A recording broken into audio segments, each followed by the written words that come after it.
Good morning students, class sixth. आज हमने इसकी एक्सरसाइज 5.5 करनी है, लेकिन एक्सरसाइज 5.5 को करने से पहले आपने एक डेफिनेशन को डिस्कस करना है कि परपेंडिकुलर लाइंस क्या होती हैं। देखो, ये मैंने अंडरलाइन की हुई है, ये डेफिनेशन आपने उतारनी है। When two lines intersect and the angle between them is a right angle, then the lines are said to be perpendicular। दो लाइन अगर एक दूसरे को काटें और उन लाइंस के बीच में अगर एंगल 90 डिग्री का आता है, राइट एंगल आता है, तब वो लाइंस क्या होती हैं, आपस में परपेंडिकुलर होती हैं। जैसे यहाँ पे एक फिगर दी हुई है, ये देखो, ये ए बी और ये लाइन एल जो है, एल, ये लाइन एल, ये ए बी को काट रही है पॉइंट एम पे, ठीक है। और ये एंगल जो है ये 90 का भी आ रहा है, ये सारे एंगल 90 हैं, ये भी 90 है। एक 90 का होगा तो सारे के सारे ऑटोमेटिकली 90 हो जाएंगे। तो जब ये दो इंटरसेक्टिंग लाइंस के बीच में एंगल 90 आ जाए तो वो लाइंस क्या होती हैं, परपेंडिकुलर होती हैं। तो यहाँ पे ये जो आप देख रहे हो एन एम, ये परपेंडिकुलर होगी ए बी के ऊपर, ठीक है। तो ये परपेंडिकुलर लाइंस का आ गया। अब हम एक्सरसाइज लेते हैं। अच्छा, परपेंडिकुलर लाइंस की अगर हम क्या करें, एग्जाम्पल कुछ लें तो देखो, एक टेबल के दो जो कॉर्नर होते हैं, टेबल के दो कोने, और उसकी दोनों साइडों को अगर हम क्या मान लें, लाइन मान लें, तो दोनों लाइनें जो कोनों पे मिलेंगी वो लाइंस क्या होंगी, परपेंडिकुलर होंगी, ठीक है। ऐसी और बड़ी सारी एग्जांपल हो सकती हैं परपेंडिकुलर लाइंस के। एंगल 90 डिग्री का आना चाहिए जब लाइन एक दूसरे को काटें, और एंगल 90 डिग्री आए तो उसको हम क्या कहते हैं, परपेंडिकुलर लाइंस कहते हैं। परपेंडिकुलर लाइन का ये निशान होता है, अगर कहीं भी ऐसा निशान देखो तो समझ लो ये किसका निशान है, परपेंडिकुलर का ये निशान है, ठीक है। तो चलो आप करते हैं एक्सरसाइज 5.5। ये मैं पूरी एक्सरसाइज बुक पे कर दूंगा, आपने पर इसको कॉपी पे लिखना है। ये कुछ पार्ट्स दिए हुए हैं, आपने ये बताना है कि इनमें से कौन सी लाइन जो है वो परपेंडिकुलर है। The adjacent side of A table top, एक टेबल के टॉप की जो साथ साथ वाले जो दो एजेस होते हैं, क्या वो परपेंडिकुलर होते हैं? बिल्कुल होते हैं, ठीक है। तो इसको आप लिखोगे, which of the following are models of perpendicular line. तो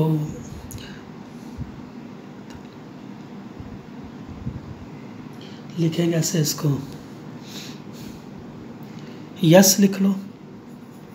इसके बाद the lines of a railway track, ये हो भी सकती हैं और नहीं भी हो सकती हैं, डिपेंड करता है कि वो रेलवे ट्रैक जो है किस तरह का है, ठीक है। इसको फिर हम क्या लिखेंगे, अगर तो रेलवे ट्रैक बिल्कुल सीधा ही चलता चला जा रहा है, तो जैसे ये सीधा चलता चला जा रहा है, और बीच में ये जो डंडियाँ होती हैं, ये डंडी इसके ऊपर परपेंडिकुलर होती है, लेकिन ये एक्सेप्शनल केस है, ज़रूरी थोड़ी है कि रेलवे ट्रैक सीधा ही चलता जाए। तो इसको मैं नो ही लिखूँगा, क्योंकि ये डाउटफुल है, इसलिए इसको हमने क्या लिखा, यस ने लिखा, नो लिखा। इसके बाद है आगे जो लेटर एल बनता है, इंग्लिश में ऐसे अल्फ़ाबेट बनता है ना, एल। एक इस लाइन सेगमेंट को देखो और इस लाइन सेगमेंट को देखो, तो क्या ये दोनों की दोनों लाइन सेगमेंट आपस में परपेंडिकुलर होती हैं, 90 डिग्री का एंगल बनता है? बिल्कुल बनता है, यस। याद रखना, वैसे भी एल शेप में जो भी फिगर बने, एग्जैक्टली एल शेप में जो फिगर बनती है तो वो परपेंडिकुलर लाइन होती है। अब वी, ये कहाँ पे, वी में तो होता ही नहीं है ना, वी में परपेंडिकुलर लाइंस नहीं है, ये तो एक्यूट एंगल बन रहा है वी में, ठीक है।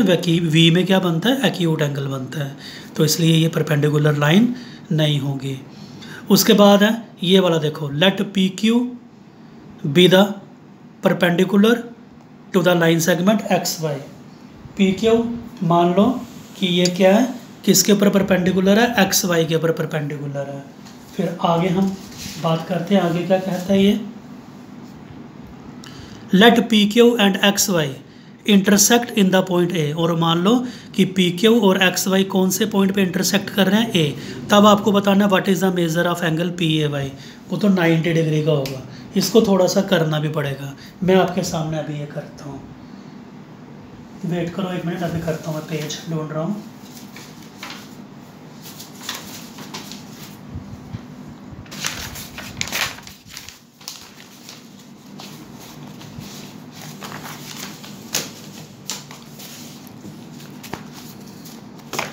तो देखो कैसे करना है इसको।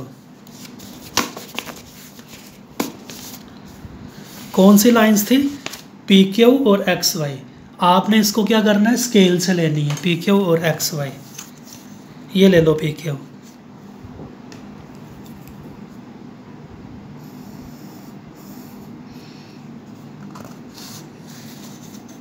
और ये एक्स वाई।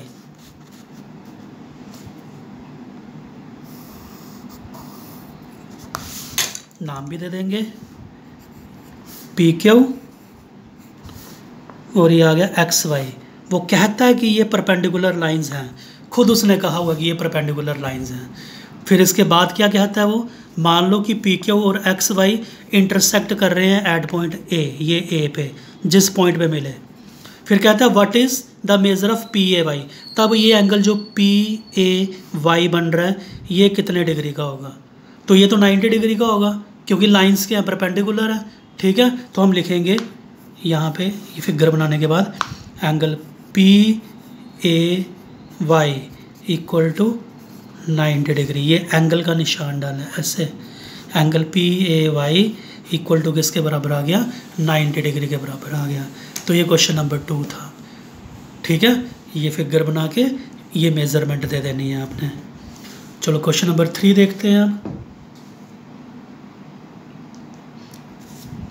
क्वेश्चन नंबर 3 क्या है, there are 2 set squares in your box. बिल्कुल, ज्योमेट्री बॉक्स में देखना तो वहाँ पे आपको 2 सेट स्क्वेयर दिखेंगे। ठीक है, तो उन सेट स्क्वेयर, वो जो सेट स्क्वेयर होते हैं उनकी शक्ल कैसी होती है, ट्रायंगुलर होती है। तो आपने बताना है कि वो दोनों के दोनों जो सेट स्क्वेयर हैं उनका हर एक एंगल कितने कितने डिग्री का होगा जो उनके कोनों पे बनता है। और फिर ये भी बताना है कि क्या दोनों सेट स्क्वेयर में कोई एक ऐसा एंगल भी आता है जो दोनों में कॉमन आता है। ठीक है, तो वो पता कौन कौन से एंगल बनते हैं। एक सेट स्क्वेयर में बनता है 45 डिग्री, 90 डिग्री, फिर दोबारा 45 डिग्री।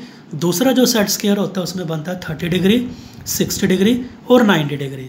क्या क्या बताया मैंने, एक सेट स्क्वेयर में 2 45 डिग्री के बनते हैं और एक 90 का बनता है, और दूसरे सेट स्क्वेयर में क्या बनता है, एक 30 का बनता है, एक 60 का बनता है और एक 90 का। तो क्या दोनों में कोई कॉमन आया, बिल्कुल आया, 90 डिग्री जो है वो दोनों में कॉमन आया है। ठीक है, तो आप देखो इसको भी मैं आपको लिख के बताता हूँ कैसे लिखना है। ये क्वेश्चन नंबर 3 का आंसर है, 1 सेट स्क्वेयर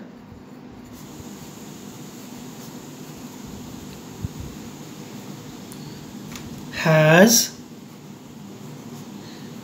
45 डिग्री, 90 डिग्री, फिर दोबारा एक 45 डिग्री, 2 45 डिग्री के आते हैं, और दूसरा जो सेट स्क्वेयर है and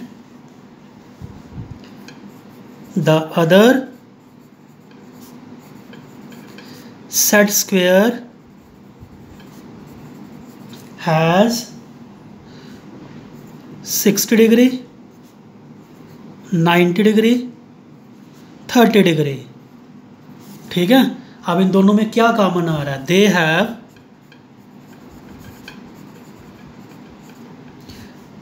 ninety degree common angle. दोनों में क्या आएगा, 90 डिग्री, देखो इधर भी आ रहा है और इधर भी आ रहा है, दोनों में ये कॉमन आएगा। इस क्वेश्चन को जब करना है ना, वो आप अपने जो सेट स्क्वायर है ना ज्योमेट्री बॉक्स में, उनको निकाल के रखना, फिर देखना। ठीक है, तो ये क्वेश्चन हो गया। अब हम बात करेंगे क्वेश्चन नंबर 4 की। तो क्वेश्चन नंबर 4 के लिए आपको ये फिगर को ध्यान में रखना है। स्टडी द डायग्राम, डायग्राम को स्टडी करो। The line L is perpendicular to line M। ढूंढ लो पहले लाइन L और M कहाँ पे है। ये रही लाइन L और ये रही लाइन M, तो ये लाइन L और लाइन M आपस में क्या है, परपेंडिकुलर है। फिर वो कहता है ये कुछ स्टेटमेंट दी हुई हैं तो इनके आंसर्स देने हैं आपने। क्या CE और EG आपस में बराबर है? ढूंढो पहले CE कहाँ पे है। ये रहा CE, ये इतना। कितने यूनिट बन रहे हैं CE के? 1 यूनिट, 2 यूनिट। CE के कितने यूनिट बने? 2 यूनिट। अब EG ढूंढो किधर है। ये रहा EG के भी ढूंढो कितने यूनिट है? 1 यूनिट, 2 यूनिट। तो CE में भी 2 यूनिट बने हैं, EG में भी 2 यूनिट बने हैं, तो ये आएगा यस, ये दोनों बराबर हैं। ईजी है बहुत। उसके बाद क्या PE ढूंढो पहले, PE कहाँ पे? ये रहा PE। क्या ये PE CG को बाइसेक्ट कर रही है? CG किधर है? ये CG बिल्कुल कर रही है, कर रही है। अभी देखो कैसे। ये रही बीच में ये PE इधर देखो कितने यूनिट बना रही है CE के साथ? 1 यूनिट, 2 यूनिट। और यही PE EG के साथ भी कितने यूनिट बना रही है? 1 यूनिट, 2 यूनिट। तो यस, ये तो कर रही है, बाइसेक्ट कर रही है ये, ठीक है। हम लिखेंगे यस, कर रही है।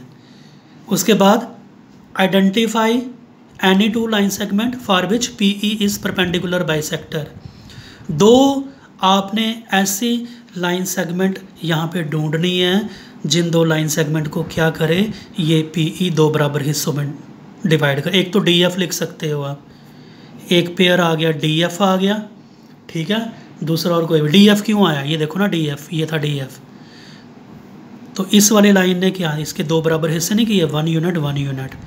ऐसे ही आप कोई और CG भी लिख सकते हो। CG में भी तो ऐसा ही हुआ ना।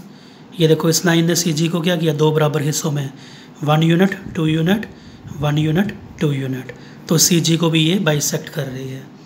आगे देखो ये ट्रू फॉल्स हैं। क्या AC FG के ग्रेटर है? AC ढूंढो पहले किधर है। ये रहा AC। कितने यूनिट्स का बना है? 1 यूनिट, 2 यूनिट। इसके 2 यूनिट आगे। FG कितना है? ये FE तो 1 यूनिट ही है, तो ठीक है, ट्रू है ये 2 यूनिट थे, ये 1 यूनिट है, तो 2 यूनिट बड़े होते हैं ना। क्या CD GH के बराबर है? ये CD देख लो 1 यूनिट, और GH कहाँ पे है? ये भी 1 यूनिट, बिल्कुल ठीक है, दोनों बराबर ही हैं। उसके बाद क्या BC EH से छोटा? BC 1 यूनिट बन रहा है, और EH देखो कितने यूनिट बन रहे हैं।